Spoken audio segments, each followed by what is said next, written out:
किसी राज्य में अगर दो पार्टियों के पास बराबर विधायक हो जाएं तो फिर किसकी सरकार बनेगी। जी हाँ, नमस्कार दोस्तों, मैं हूं अमित कुमार मौर्य और आप देख रहे हैं Maurya technical support YouTube channel, जिसमें आपका बहुत बहुत स्वागत है। दोस्तों, मेरे पास एक कमेंट आया है जिसमें यह पूछा गया है कि अगर किसी राज्य में दो पार्टियों के पास बराबर एमएलए हो जाएं, बराबर विधायक हो जाएं, तो वहाँ पर किसकी सरकार बनेगी, कौन मुख्यमंत्री बनेगा।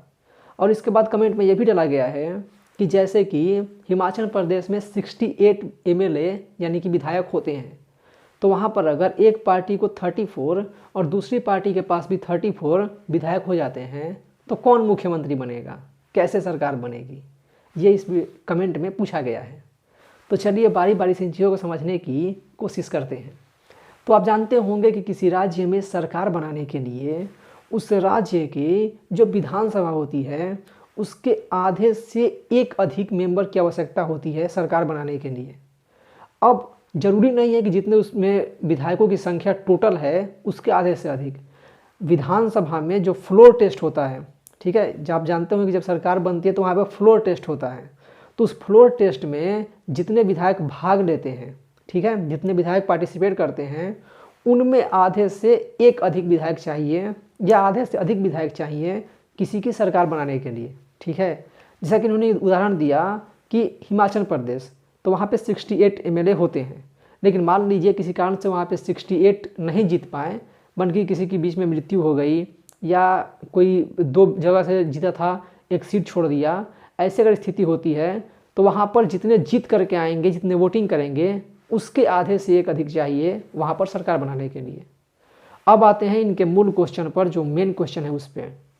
अगर वहाँ पे टोटल संख्या 68 है और 68 विधायक वहाँ पर जीत करके आ जाते हैं, ठीक है, तो अब क्या होगा कि वहाँ पे अगर हम हाफ करेंगे तो होगा 34 और उससे एक अधिक करेंगे तो हो जाएगा 35। मतलब कि वहाँ पे सरकार बनाने के लिए 35 एमएलए की आवश्यकता होगी, ठीक है।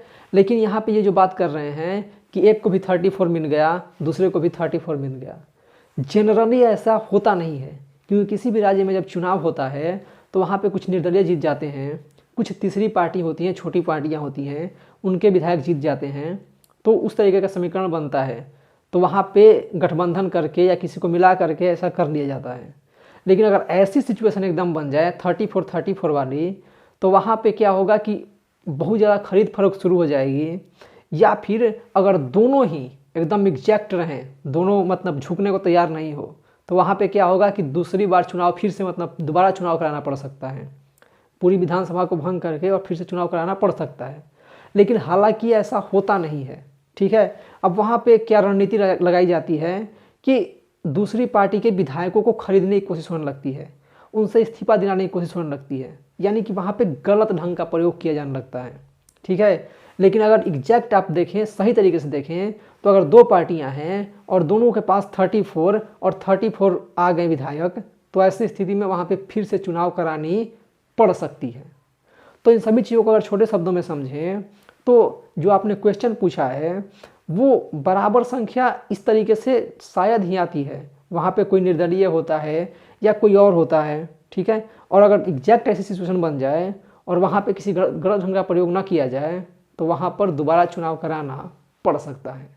तो उम्मीद है आपको वीडियो पसंद आई होगा। अगर वीडियो पसंद आई हो तो लाइक का बटन जरूर दबा दें और हमारे वीडियो जो शेयर कीजिए ताकि सब तक ये महत्वपूर्ण जानकारियाँ पहुँचती रहें। इसके बावजूद अगर आपके मन में कोई क्वेश्चन है, कुछ आप कन्फ्यूजन में हैं, तो उसे भी कमेंट बॉक्स में ज़रूर लिखिएगा, जिसको उत्तर देने की मैं पूरी कोशिश करूँगा। तो वीडियो को पूरा देखने के लिए बहुत बहुत धन्यवाद।